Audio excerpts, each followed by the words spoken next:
Chapter 3. There was music from my neighbor's house through the summer nights. In his blue gardens, men and girls came and went like moths among the whisperings, and the champagne and the stars. At high tide in the afternoon, I watched his guests diving from the tower of his raft, or taking the sun on the hot sand of his beach, while his 2 motorboats slit the waters of the Sound, drawing aquaplanes over cataracts of foam. On weekends, his Rolls-Royce became an omnibus, bearing parties to and from the city, between 9 in the morning and long past midnight, while his station wagon scampered like a brisk yellow bug to meet all trains. And on Mondays, 8 servants, including an extra gardener, toiled all day with mops and scrubbing brushes and hammers and garden shears, repairing the ravages of the night before. Every Friday, 5 crates of oranges and lemons arrived from a fruiterer in New York. Every Monday, these same oranges and lemons left his back door in a pyramid of pulpless halves. There was a machine in the kitchen which could extract the juice of 200 oranges in an hour if a little button was pressed 200 times by a butler's thumb. At least once a fortnight, a corps of caterers came down with several hundred feet of canvas and enough colored lights to make a Christmas tree of Gatsby's enormous garden.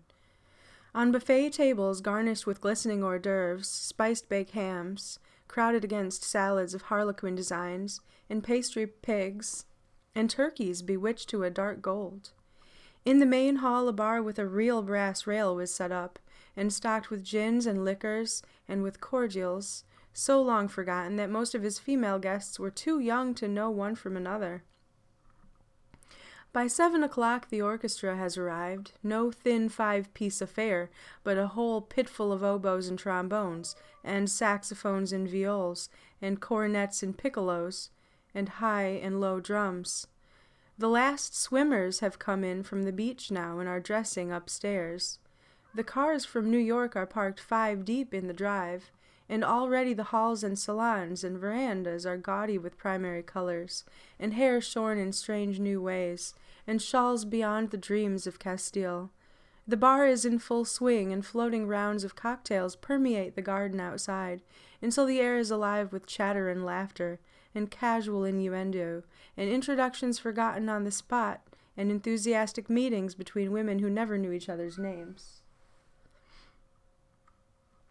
The lights grow brighter as the earth lurches away from the sun, and now the orchestra is playing yellow cocktail music, and the opera of voices pitches a key higher. Laughter is easier minute by minute, spilled with prodigality, tipped out at a cheerful word. The groups change more swiftly, swell with new arrivals, dissolve and form in the same breath.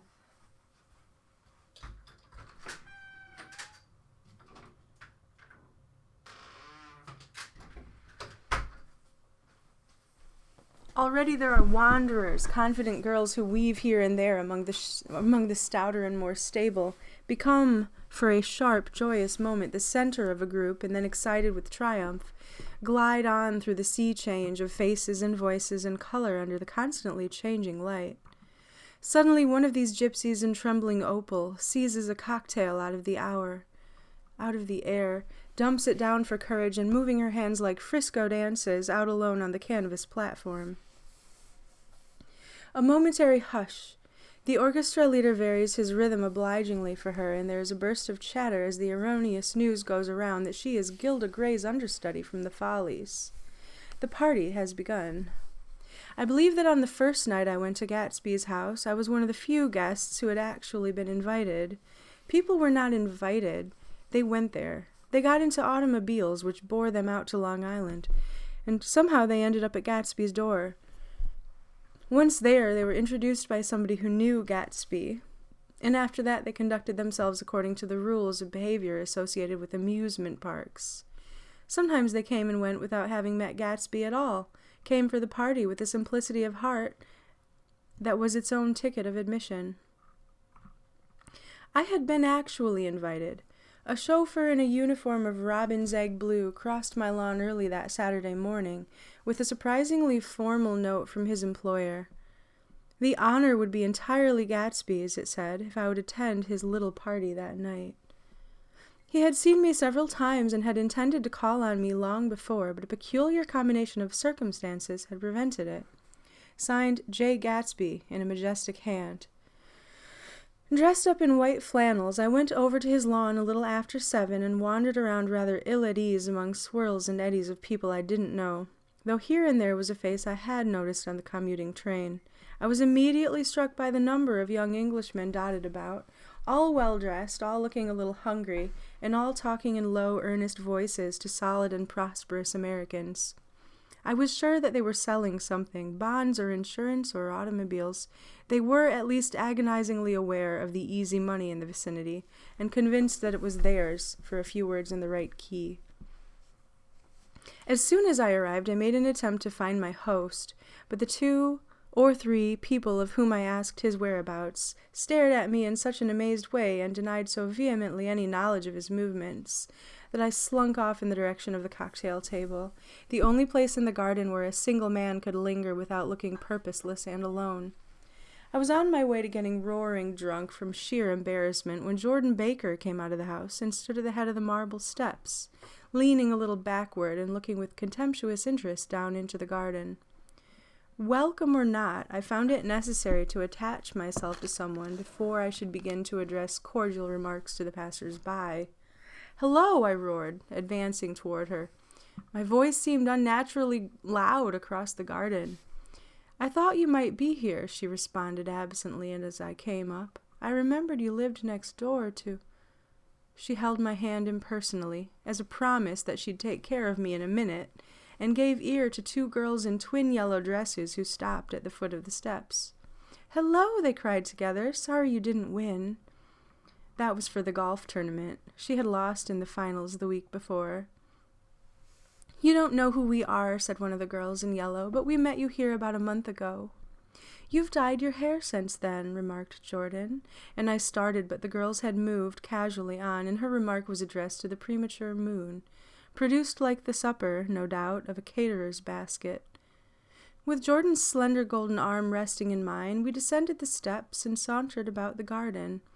A tray of cocktails floated at us through the twilight, and we sat down at a table with the 2 girls in yellow and 3 men, each one introduced to us as Mr. Mumble. "Do you come to these parties often?" inquired Jordan of the girl beside her. "The last one was the one I met you at," answered the girl in an alert, confident voice. She turned to her companion. "Wasn't it for you, Lucille?" It was for Lucille, too. "I like to come," Lucille said. "I never care what I do, so I always have a good time.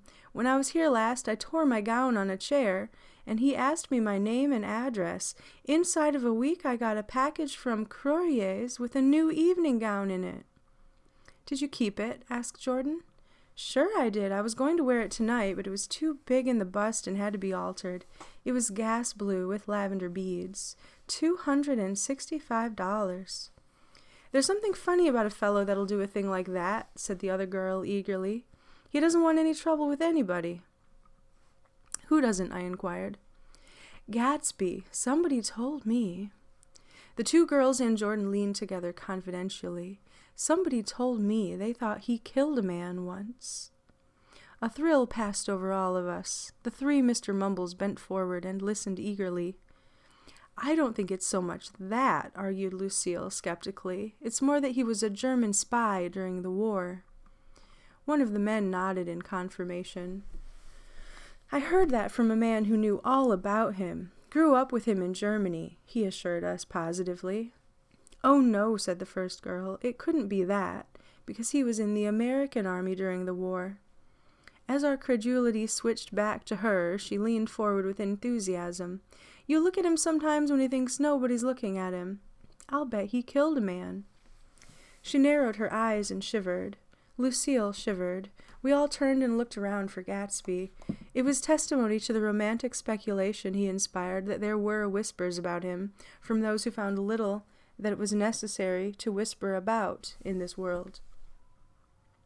The first supper, there would be another one after midnight, was now being served, and Jordan invited me to join her own party, who were spread around a table on the other side of the garden.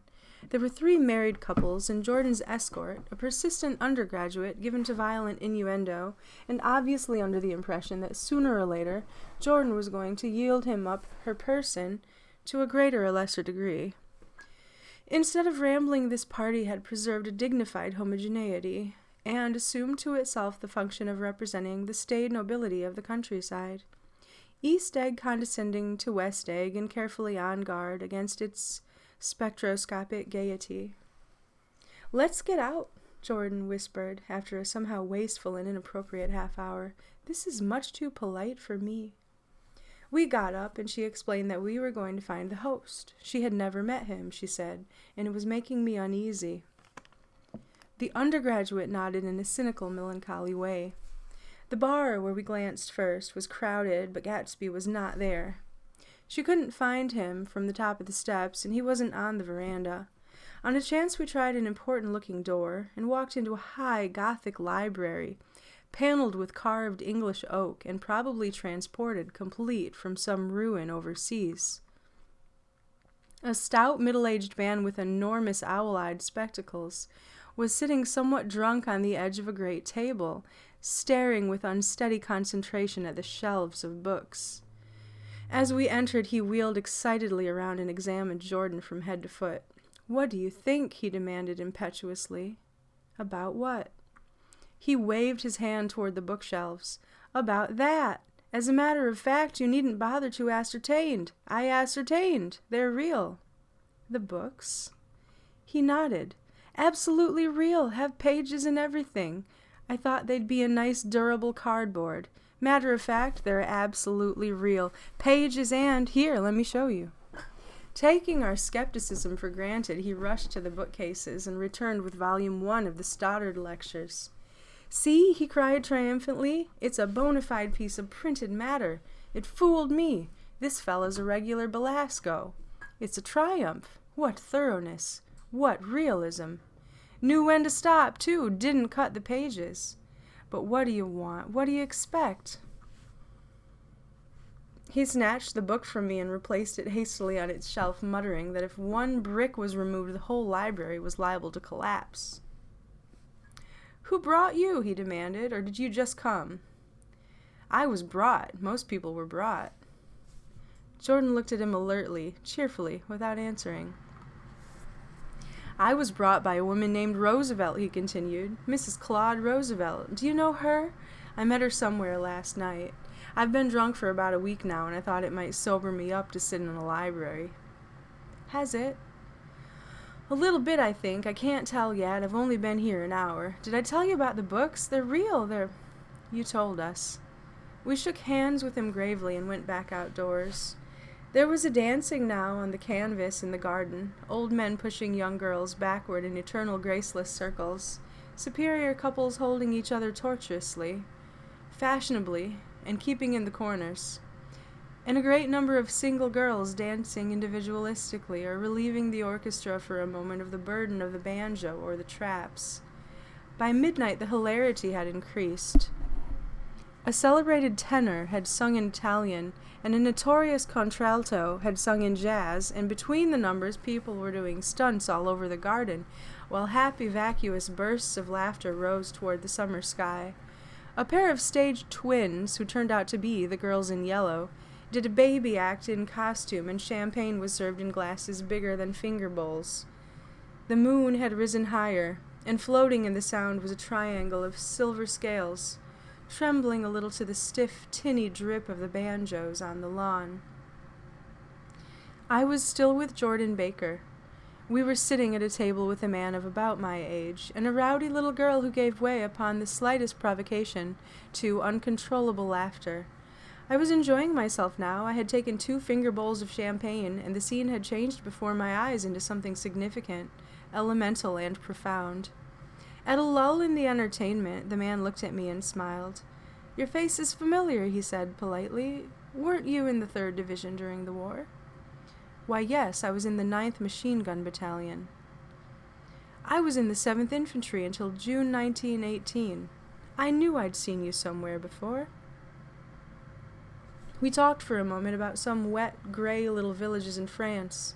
Evidently he lived in this vicinity, for he told me they had just bought a hydroplane and was going to try it out in the morning. Want to go with me, old sport? Just near the shore along the Sound. What time? Any time that suits you best. It was on the tip of my tongue to ask his name when Jordan looked around and smiled. Having a gay time now? She inquired. Much better. I turned again to my new acquaintance. This is an unusual party for me. I haven't even seen the host. I live over there. I waved my hand at the invisible hedge in the distance. And this man Gatsby sent over his chauffeur with an invitation. For a moment he looked at me as if he failed to understand. I'm Gatsby, he said suddenly.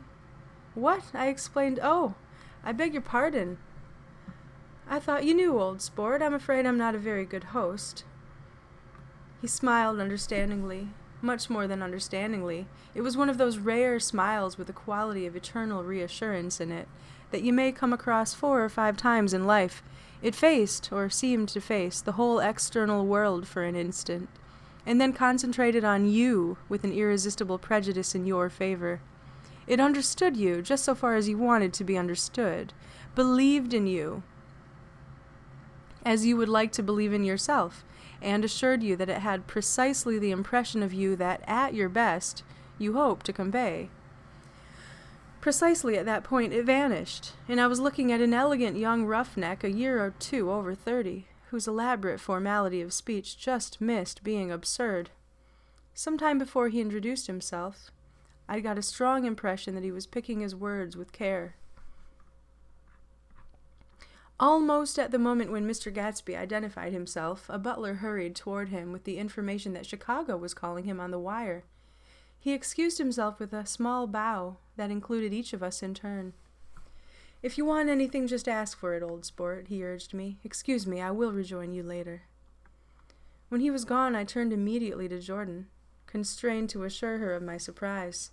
I had expected that Mr. Gatsby would be a florid and corpulent person in his middle years.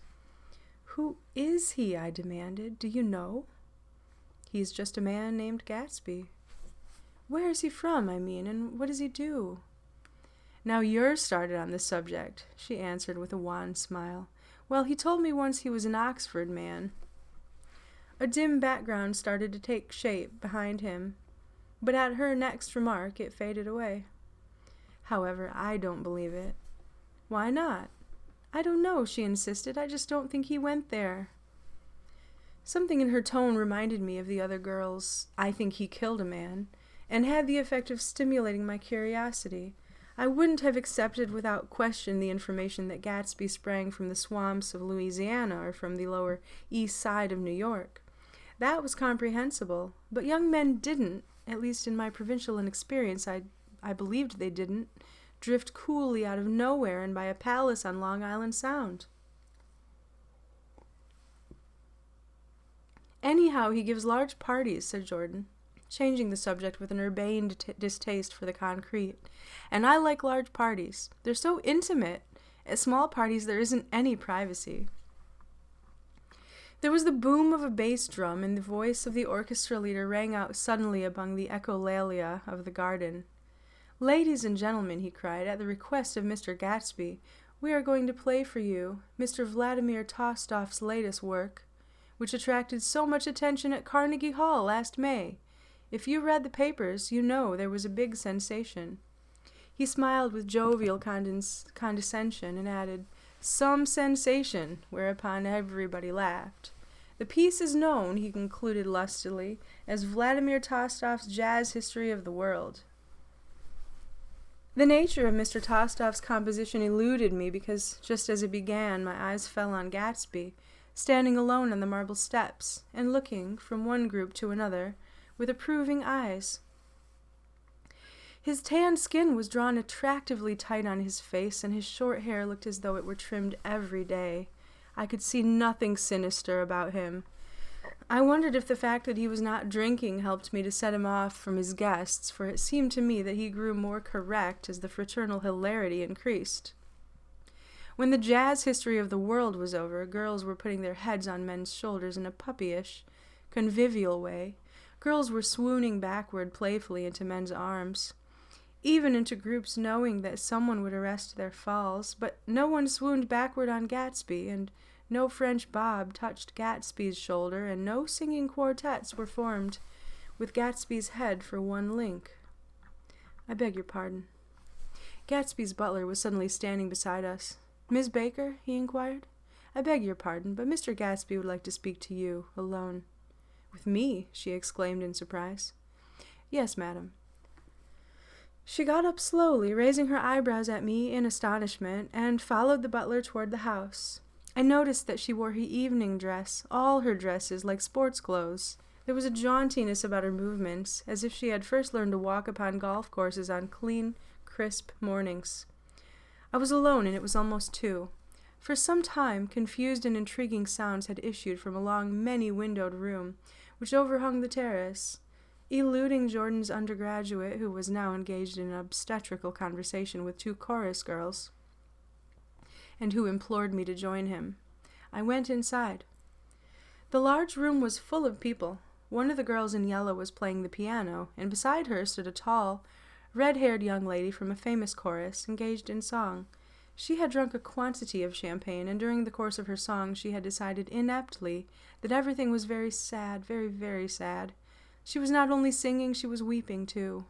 Whenever there was a pause in the song, she filled it with gasping, broken sobs, and then took up the lyric again in a quavering soprano. The tears coursed down her cheeks, not freely, however, for when they came into contact with her heavily beaded eyelashes, they assumed an inky color, and pursued the rest of their way in slow black rivulets. A humorous suggestion was made that she sing the notes on her face, whereupon she threw up her hands, sank into a chair, and went off into a deep, vinous sleep. She had a fight with a man who says he's her husband, exclaimed a girl at my elbow. I looked around. Most of the remaining women were now having fights with men said to be their husbands. Even Jordan's party, the quartet from East Egg, were rent asunder by dissension. One of the men was talking with curious intensity to a young actress, and his wife, after attempting to laugh at the situation in a dignified and indifferent way, broke down entirely and resorted to flank attacks. At intervals she appeared suddenly at his side like an angry diamond and hissed, "You promised," into his ear. The reluctance to go home was not confined to wayward men. The hall was at present occupied by 2 deplorably sober men and their highly indignant wives. The wives were sympathizing with each other in slightly raised voices. Whenever he sees I'm having a good time, he wants to go home. Never heard anything so selfish in my life. We're always the first ones to leave. So are we. Well, we're almost the last tonight, said one of the men sheepishly. The orchestra left half an hour ago. In spite of the wives' agreement that such malevolence was beyond credibility, the dispute ended in a short struggle, and both wives were lifted, kicking, into the night. As I waited for my hat in the hall, the door of the library opened, and Jordan Baker and Gatsby came out together. He was saying some last word to her, but the eagerness in his manner tightened abruptly into formality as several people approached him to say goodbye. Jordan's party were calling impatiently to her from the porch, but she lingered for a moment to shake hands. "I've just heard the most amazing thing," she whispered. "How long were we in there?" "Why, about an hour." "It was simply amazing," she repeated abstractedly. "But I swore I wouldn't tell it, and here I am tantalizing you." She yawned gracefully in my face. "Please come and see me. Phone book. Under the name of Sigourney Howard, my aunt." She was hurrying off as she talked. Her brown hand waved a jaunty salute as she melted into her party at the door. Rather ashamed that on my first appearance I had stayed so late, I joined the last of Gatsby's guests who were clustered around him. I wanted to explain that I'd hunted for him early in the evening, and to apologize for not having known him in the garden. "Don't mention it," he enjoined me eagerly. "Don't give it another thought, old sport." The familiar expression held no more familiarity than the hand which reassuringly brushed my shoulder. "And don't forget, we're going up in the hydroplane tomorrow morning at 9 o'clock. Then the butler behind his shoulder. "Philadelphia wants you on the phone, sir." "All right, in a minute. Tell them I'll be right there. Good night." Good night." "Good night." He smiled, and suddenly there seemed to be a pleasant significance in having been among the last to go, as if he had desired it all the time. "Good night, old sport. Good night." But as I walked down the steps, I saw that the evening was not quite over. 50 feet from the door, a dozen headlights illuminated a bizarre and tumultuous scene. In the ditch beside the road, right side up, but violently shorn of one wheel, rested a new coupe which had left Gatsby's drive not 2 minutes before. The sharp jut of a wall accounted for the detachment of the wheel, which was now getting considerable attention from half a dozen curious chauffeurs. However, as they had left their cars blocking the road, a harsh discordant din from those in the rear had been audible for some time, and added to the already violent confusion of the scene. A man in a long duster had dismounted from the wreck and now stood in the middle of the road, looking from the car to the tire, and from the tire to the observers in a pleasant, puzzled way. "See," he explained, "it went in the ditch." The fact was infinitely astonishing to him, and I recognized the first unusual quality of wonder and then the man. It was the late patron of Gatsby's library. How'd it happen? He shrugged his shoulders. "I know nothing whatever about mechanics," he said decisively. "But how did it happen? Did you run into the wall?" "Don't ask me," said Owl Eyes, washing his hands of the whole matter. "I know very little about driving, next to nothing. It happened, and that's all I know." "Well, if you're a poor driver, you oughtn't to try driving at night." "But I wasn't even trying," he explained indignantly. "I wasn't even trying." An awed hush fell upon the bystanders. "Do you want to commit suicide?" "You're lucky it was just a wheel, a bad driver, and you're not even trying." "You don't understand," explained the criminal. "I wasn't driving. There's another man in the car." The shock that followed this declaration found voice in a sustained "Ah!" as the door of the coupe swung open slowly. The crowd, it was now a crowd, stepped back involuntarily, and when the door had opened wide there was a ghostly pause. Then very gradually, part by part, a pale, dangling individual stepped out of the wreck, pawing tentatively at the ground with a large, uncertain dancing shoe. Blinded by the glare of the headlights and confused by the incessant groaning of the horns, the apparition stood swaying for a moment before he perceived the man in the duster. "What's the matter?" he inquired calmly. "Did we run out of gas?" "Look!" Half a dozen fingers pointed the amputated wheel. He stared at it for a moment and then looked upward as though he suspected that it had dropped from the sky. "It came off," someone explained. He nodded. "At first I didn't notice we'd stopped." A pause. Then, taking a long breath and straightening his shoulders, he remarked in a determined voice, "Wonder if tell me where's the gasoline station." At least a dozen men, some of them a little better off than he was, explained to him that wheel and car were no longer joined by any physical bond. "Back out," he suggested after a moment. "Put her in reverse." "But the wheel's off." He hesitated. "No harm in trying," he said. The caterwauling horns had reached a crescendo, and I turned away and cut across the lawn toward home. I glanced back once. A wafer of a moon was shining over Gatsby's house, making the night fine as before, and surviving the laughter and the sound of his still glowing garden. A sudden emptiness seemed to flow now from the windows and the great doors, endowing with complete isolation the figure of the host who stood on the porch, his hand up in a formal gesture of farewell. Reading over what I have written so far, I see I have given the impression that the events of 3 nights, several weeks apart, were all that absorbed me. On the contrary, they were merely casual events in a crowded summer, and until much later they absorbed me infinitely less than my personal affairs. Most of the time I worked. In the early morning the sun threw my shadow westward as I hurried down the white chasms of lower New York to the Probity Trust. I knew the other clerks and young bond salesmen by their first names and lunched with them in dark, crowded restaurants on little pig sausages and mashed potatoes and coffee.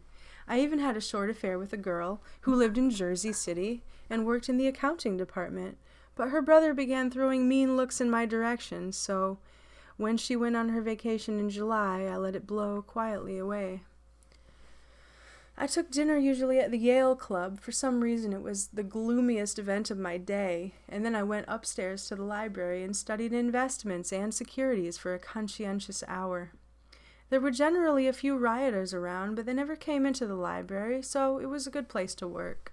After that, if the night was mellow, I strolled down Madison Avenue past the old Murray Hill Hotel and over 33rd Street to the Pennsylvania Station. I began to like New York, the racy, adventurous feel of it at night, and the satisfaction that the constant flicker of men and women and machines gives to the restless eye. I liked to walk up Fifth Avenue and pick out romantic women from the crowd and imagine that in a few minutes I was going to enter into their lives, and no one would ever know or disapprove. Sometimes in my mind I followed them to their apartments on the corners of hidden streets, and they turned and smiled back at me before they faded through a door into warm darkness. At the enchanted metropolitan twilight I felt a haunting loneliness sometimes, and felt it in others, poor young clerks who loitered in front of windows, waiting until it was time for a solitary restaurant dinner, young clerks in the dusk, wasting the most poignant moments of night and life. Again at 8 o'clock, when the dark lanes of the 40s were 5 deep with throbbing taxicabs bound for the theater district, I felt a sinking in my heart. Forms leaned together in the taxis as they waited, and voices sang, and there was laughter from unheard jokes, and lighted cigarettes outlined unintelligible gestures inside. Imagining that I, too, was hurrying toward gaiety and sharing their intimate excitement, I wished them well.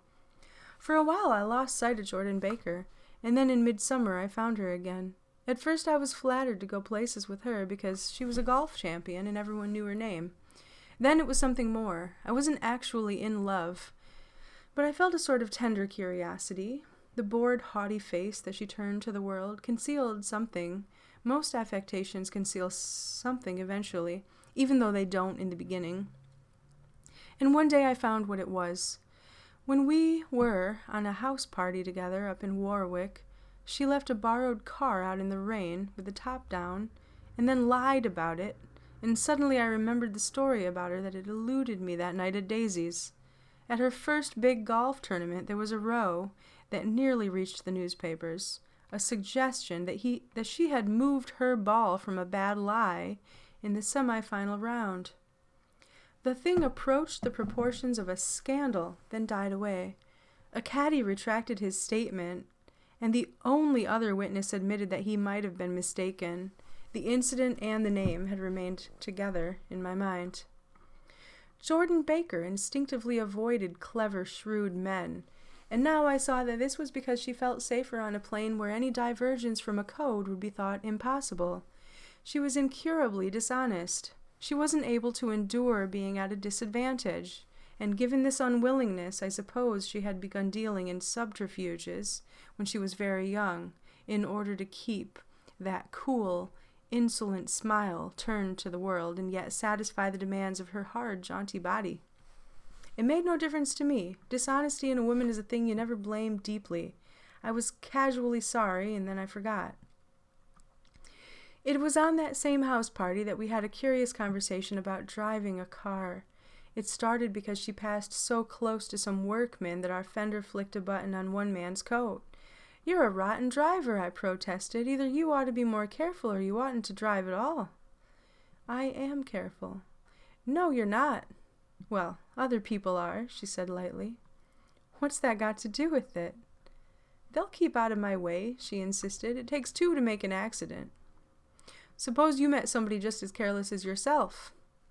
"I hope I never will," she answered. "I hate careless people. That's why I like you."